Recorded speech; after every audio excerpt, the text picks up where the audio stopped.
अपने ऊपर गर्व होना चाहिए कि हमारे बीच का एक व्यक्ति है जिसने अपने दम पर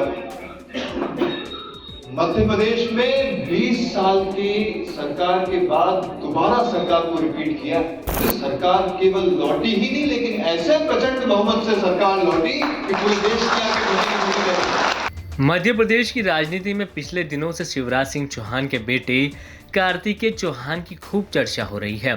अपने पिता के सीएम नहीं बनने पर कहीं ना कहीं कार्तिकेय चौहान मायूस नजर आ रहे हैं। अब उनका ये बयान, जिसमें वो सीहोर की जनता को संबोधित करते हुए कह रहे हैं कि आपके भैया शिवराज जी ने इतनी मेहनत की इस चुनाव में, जो किसी के लिए भी संभव नहीं है। आपको गर्व होना चाहिए, हमारे बीच के व्यक्ति ने 20 साल की सरकार के बाद दोबारा सरकार को रिपीट किया है। पूरे देश की आंखें फटी रह गई थी। देखो, पूरा मध्य प्रदेश जानता है आपके भैया ने चुनाव में जब मेहनत करी तो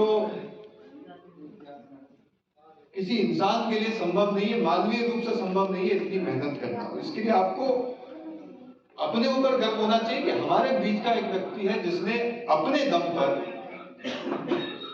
मध्य प्रदेश में 20 साल की सरकार के बाद दोबारा सरकार को रिपीट किया। अभी वैसे तो चुनाव कई राज्यों में हुए, राजस्थान में भी चुनाव थे, छत्तीसगढ़ में भी चुनाव थे, तेलंगाना में भी चुनाव थे और अन्य राज्यों में भी चुनाव थे। सारे के सारे राज्यों में जो सरकारें थी वो पलट गई, सरकारें गिर गई। कहीं कांग्रेस की सरकार थी, कहीं और कोई सरकार थी, लेकिन एकमात्र मध्य प्रदेश ऐसा राज्य था जहां पर 20 साल की सत्ता के बावजूद सरकार केवल लौटी ही नहीं, लेकिन ऐसे प्रचंड बहुमत से सरकार लौटी कि पूरे देश की आंखें।